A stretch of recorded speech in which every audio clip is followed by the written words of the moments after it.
சமயபுரம் சுங்கச்சாவடி உட்பட 25 சுங்கச்சாவடிகளில் கட்டண உயர்வு செப்டம்பர் 1 முதல் அமலுக்கு வருகிறது.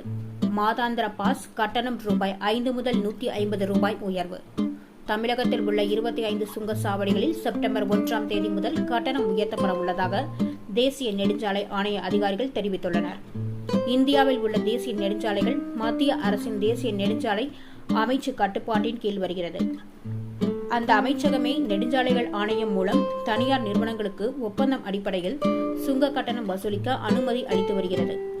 இந்த சுங்கச்சாவடியில் ஒன்றிய தேசிய நெடுஞ்சாலைகள் ஆணைய ஒப்பந்தப்படி 1997 போடப்பட்ட தேசிய நெடுஞ்சாலைகளுக்கு சுங்க கட்டண விதி செப்டம்பர் மாதமும் 2008 போடப்பட்ட சாலைகளுக்கு ஏப்ரல் மாதமும் கட்டணம் உயர்த்தப்படுகிறது. அந்த வகையில் ஆகஸ்ட் 31 நள்ளிரவு 12 மணி முதல் சுங்கச்சாவடிகளில் கட்டணம் உயர்த்தப்படும்.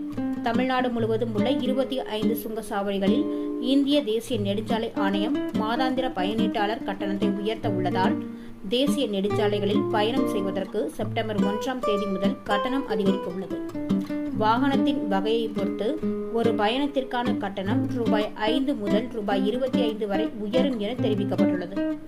இதுகுறித்து இந்திய தேசிய நெடுஞ்சாலை ஆணைய அதிகாரிகள் கூறியதாவது: சலுகை ஒப்பந்தத்தின்படி கட்டண உயர்வு ஆண்டுதோறும் அமலுக்கு வருகிறது. தேசிய நெடுஞ்சாலைகள் கட்டண விதிகள் 2008 படி மொத்த விற்பனை விலை குறியீட்டின் அடிப்படையில் சுங்கச்சாவடி கட்டணம் உயர்த்தப்பட்டது.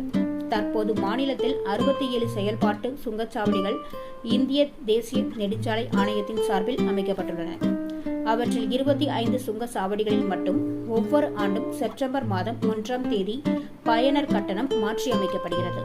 அதன்படி சமயபுரம் சுங்கச்சாவடி வரி அனைத்து வாகனங்களுக்கும் மாதாந்திர பாஸ் மற்றும் சுங்கச்சாவடிகளில் 5 முதல் 25 வரை கட்டண உயர்வு இருக்கும் என தெரிவித்துள்ளனர்.